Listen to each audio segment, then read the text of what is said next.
मोमसेलो गैवरिक 1 मई 1906 28 अप्रैल 1993 प्रथम विश्व युद्ध में सबसे कम उम्र के ज्ञात सैनिक थे, जिन्हें 7 साल की उम्र में उनकी इकाई में स्वीकार किया गया था और 8 साल की उम्र में कॉर्पोरल के पद पर पदोन्नत किया गया था। उनका जन्म लोजनिका के पास ट्रबुस्निका में गुएव पर्वत की ढलान पर एलिम्पजे और जेलेना गैवरिक के परिवार में 11वें बच्चे के रूप में हुआ था।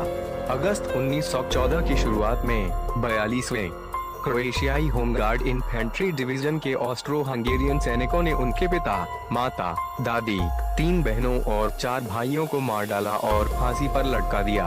उनके घर में भी आग लगा दी गई। मोमसेलो बच गया क्योंकि घटना के समय वह घर पर नहीं था। उसके पिता ने पहले उसे उसके मामा के पास भेजा था। परिवार के बिना और बिना घर के छोड़ दिया गया। मोमसेलो उस समय गुसेवो के पास सर्बियाई सेना के 6वें आर्टिलरी डिवीजन को खोजने गया।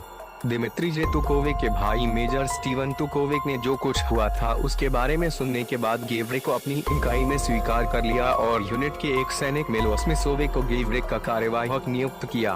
उसी शाम उन्होंने अपनी इकाई को ऑस्ट्रो हंगेरियन सैनिकों का स्थान दिखाकर बदला लिया और बमबारी में भाग लिया, जैसा कि उनके बेटे ब्रानिस्लाव गैवरिक ने एक साक्षात्कार में बताया था। 8 साल की उम्र में सेर की लड़ाई के बाद उन्हें अपनी यूनिट के कमांडर द्वारा कॉर्पोरल के पद पर पदोन्नत किया गया और एक सैन्य वर्दी दी गई।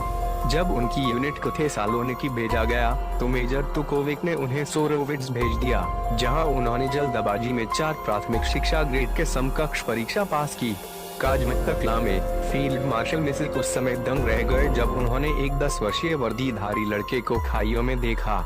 मेजर टोकोविक ने उन्हें स्थिति के बारे में बताया कि गैवरिक सेर की लड़ाई के बाद से उनके साथ थे और यूनिट में उनके समय के दौरान उन्हें अनुशासन और घायल होना सिखाया गया था।